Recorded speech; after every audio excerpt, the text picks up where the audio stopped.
Hello, it's me, back again. Really short video because I've been sort of filming all day different things. First of all, it is a beautiful day here today. Sun is shining, blue skies, really peaceful. All you can hear is the sound of like bees and like oyster catchers, like birds tweeting around, are playing now, disrupting my shit. But and the best part about today is that I fucking came off my period. Yes! And I don't believe in TMI, I just believe in real life. And one thing that I do know about myself and have known about myself for literally, and I do mean literally 20 fucking years now, is that my decision making cannot be trusted when I'm on my period. It cannot. This playing is intense. Right. Thank you, Mr. Plane. Basically, new day, new me. Lol. And I really hate living in a patriarchy, and I hate living in a world where there's no like real scientific research going into like how to manage the madness that accompanies the period, the menstrual cycle, the beauty of being a woman. So today I woke up early again. Wow. It smells good. This is how it looks. It does not look appetizing, but I do also have to say, like, as you can see, I've not had any of this. I had my sausage roll yesterday and made this yesterday in advance of today. But I'm definitely not doing this with haricot beans again, or haricot beans. I don't even know how you say that word. Let's find a spoon or something.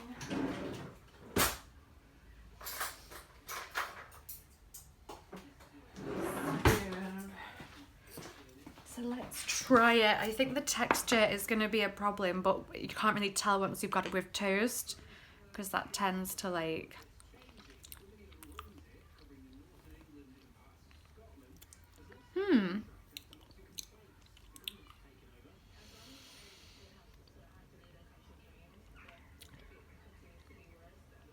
Well, it's beyond mild. It really could have done with a lot more spice or something. And the texture of the haricot bean, it'll be disguised by toast, but this is not the bean you're supposed to have for refried beans. It's like really granular. Like it's stuck to the roof of my mouth. It's like stuck all over my mouth. I need toast. And that's what we're gonna do. So basically today's message, sorry, while we're doing this, quickly, LOL, is I'm not gonna walk away from the Open University course. I'm not going to. It's coming from...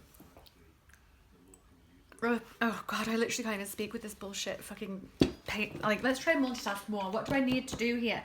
Beans, butter, a sharp knife, bread, the app, a container to microwave the beans.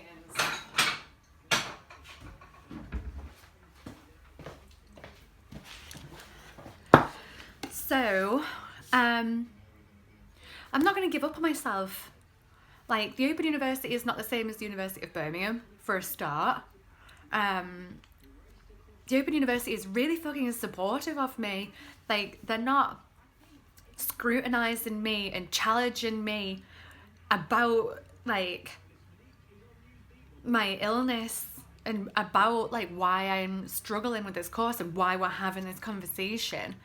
Birmingham was like, it was a fucking really bad vibes, and that's not what I get from the Open University, like, at all. They're really supportive, everyone on like from every level, and that matches where I'm at as an adult now. I'm in my 30s. Oh god, I'm so old. So yeah, I'm not going to walk away on that. I'm not going to give up on that. Like, the conversation that I've been having with the people at the Open University has been, you know, I was enjoying the course. I do want something from it at the end. I do have a plan, But at the minute, like, I'm not capable of going the distance on it. Like, I'm already disabled due to my multiple sclerosis, but the death in the family, that it happened within 3 days. I don't talk about it because it's just too harrowing, lol, as evidenced by yesterday's conversation. But when she died, like, my family is very working class, and not working class in the, like, we've got nothing but we've got each other type of way. Working class in, like, the we've got nothing and we need to be grafting to get something kind of way. But the person who died, like, for real, she was the only person in my entire life ever, and I do mean ever, who, like, hugged me, kissed me, told me that she loved me, just, like, unprompted and off her own back. Like, she was always so supportive, so encouraging, always willing to listen. We had the best conversations. Like, obviously she was, like, in her late 80s, but that didn't matter. Like, she lived at the corner of my terrace for my entire life. Like, I learned to walk going to her house. Like, she was so warm, and she was a fucking legend. And I got myself upset talking about it yesterday because of PMS, but, like, that is the reality. Like, she was a fucking legend. There's no one else like her. Marina Komish, long may her name stay relevant to our world, because she was someone who didn't age inside. She was so adaptive. Like, she would have conversations with people who were the same age as her, in their late 80s, in their 90s, and she was good friends with these people. But she also had really good relationships with people in their 50s and 60s, in their 30s and 40s, and right down in their 20s, in their teens. Like, her granddaughter is about 12 or 13 now, and they had a really good relationship. She was just someone who, like, her heart was timeless. There's a fucking helicopter here now. It's been silent all day, and now when I want to start filming, it's like I'm waiting for some guy to pull up with a fucking pneumatic drill outside and just start fucking shit up. Anyway, so Marina has died, and it does get on top of me still to this day, because obviously I've not seen a therapist, because there are no therapists, because of all the reasons we've already discussed. But no one is denying, like, the Open University, when I explained, like, you know, I've had this death in the family, it came within 3 days. I just want to point out, Marina went to hospital and she got a full diagnosis of, like, blood cancer, and was told, like, it's terminal. And when she asked, like, how much time have I got, like, months, years, and they were like days, and she died within 3 days. Like,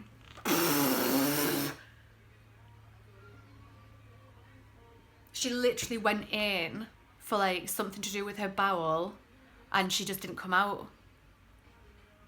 Like, we were texting about the Open University when she was in the hospital. She said she was going to call me when she got out, and then she fucking died. But it's just so raw. I think it always will be. It's something that time will heal, and I've not had enough time, and that's fine. No one's, like, saying anything horrible to me about that. It's all me. I'm just being too hard on myself, and there's no point living like that. Ultimately, I do want to have this access course under my belt. Unfortunately, we're on shit bread. I'm saving the last of my Ramsey Bakery bread for, like, a real special occasion. So we're on this fucking bullshit Jackson's bullshit, which,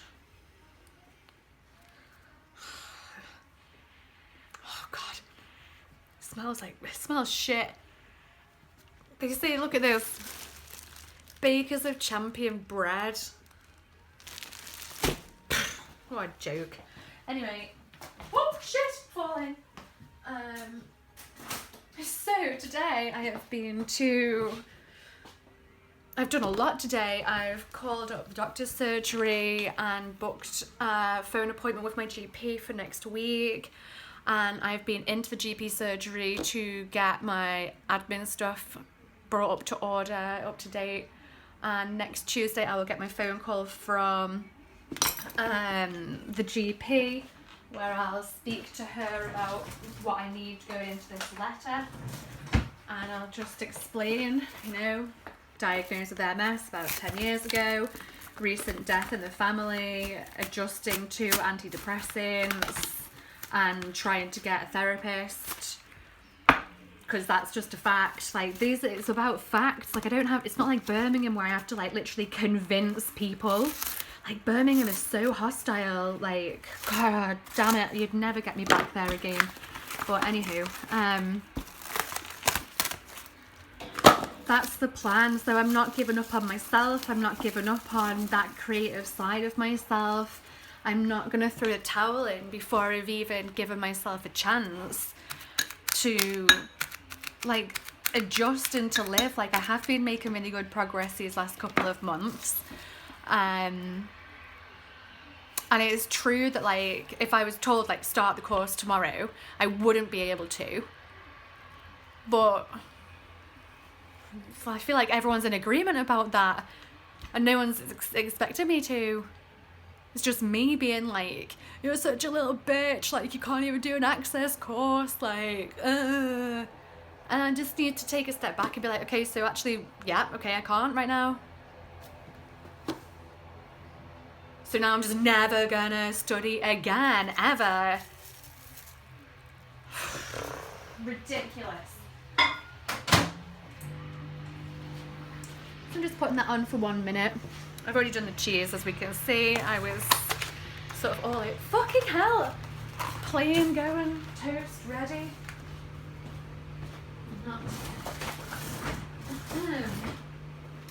So I've had an amazing little day, to be honest. Got up, had a coffee. Like, when I first woke up, I sent a message to the gardening pal being like, today is the day that I contact the Open University and I let them know like it's over and I can't do it and I don't want to be living with this hanging over me, and you know, I'm trying to recover and like be the best version of myself, and I can't do that with like these deadlines and all this paperwork and da-da-da-da-da. And then I actually opened the email of all the paperwork, and it's like a printout. It's fucking like, it's a tick box exercise with like a little box to be like, explain like why you're requesting a deferral for the access course. And then I realized like it's as simple as me being like, multiple sclerosis, death in the family, adjusting to new medication, haven't had access to a therapist yet.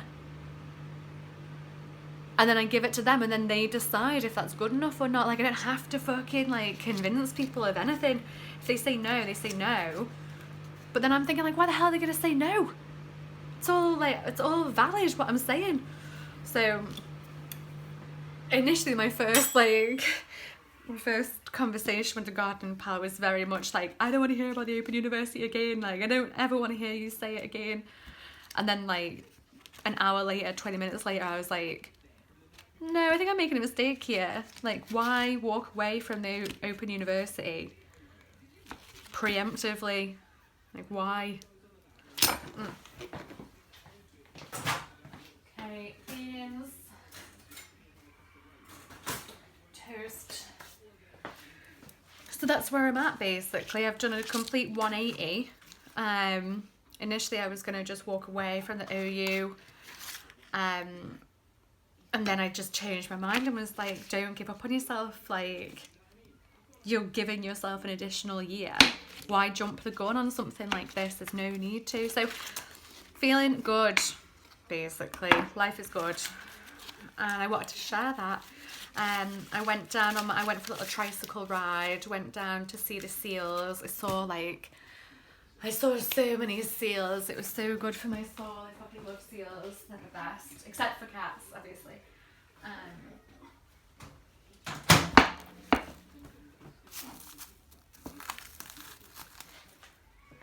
Beans. So This is the kind of beanie paste. The texture of it. When I did it with chickpeas, I hated the texture. The cannellini beans were kind of okay, but they were definitely, I left them for a long ass time. The haricot beans, I've definitely not. And toast is hot, let that kind of crisp a little bit. And that's it basically. That's my news. So today I'm gonna roll the dice and have that skinless, boneless chicken thigh on the cannellini beans with the red onion and the garlic and the lemon. I'm gonna add some Kashmiri chili to that and have it with couscous and like a carrot salad tonight.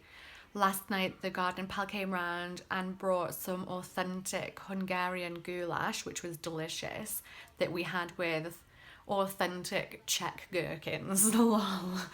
And a piece of bread and butter. It was lovely actually. Yes, that's what I'm doing.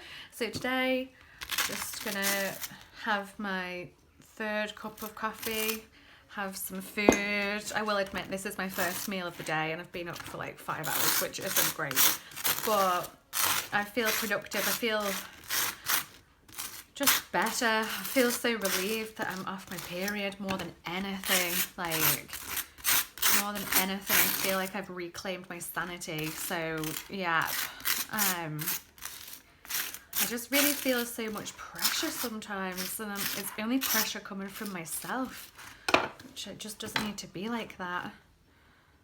Cheers.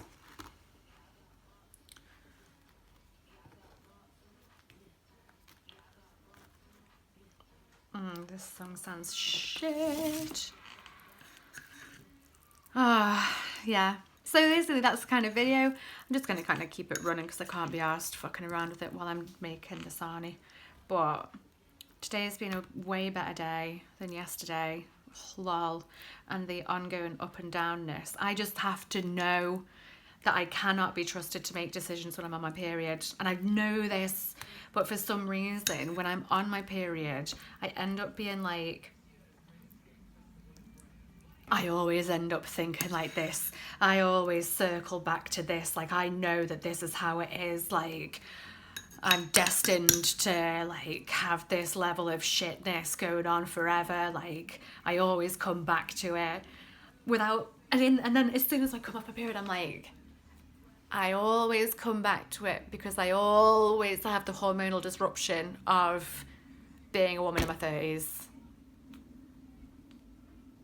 It's not like the secret truth that haunts my steps, that secretly I am definitely a failure and I'm just like totally shit. It's like this isn't even how you think of yourself like 3 weeks out of 4, Sabrina. So honestly, how you can allow so much of your life to get so fucking derailed in the space of 1 week every month for like 20 years straight is like, why do I always forget? I always lose that sense of clarity. Like in the moment, I'm always like, I knew it would come to this.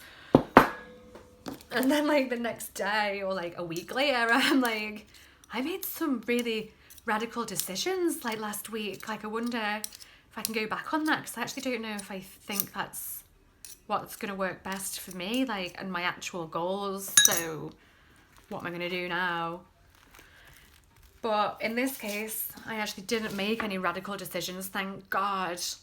And instead, on Tuesday, I'll just get back to the Open University with little doctors, explaining the facts, multiple sclerosis, death in the family, antidepressant medication readjustment later on, no therapist as yet, support the patient being granted a deferral for a year while she handles her shit, or at least tries to.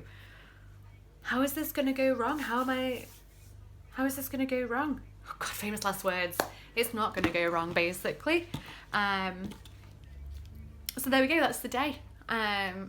Great day in the end. Saw probably 4, 5, 6, 7 seals. Beautiful day. Trike fully charged, so I was fair nipping along.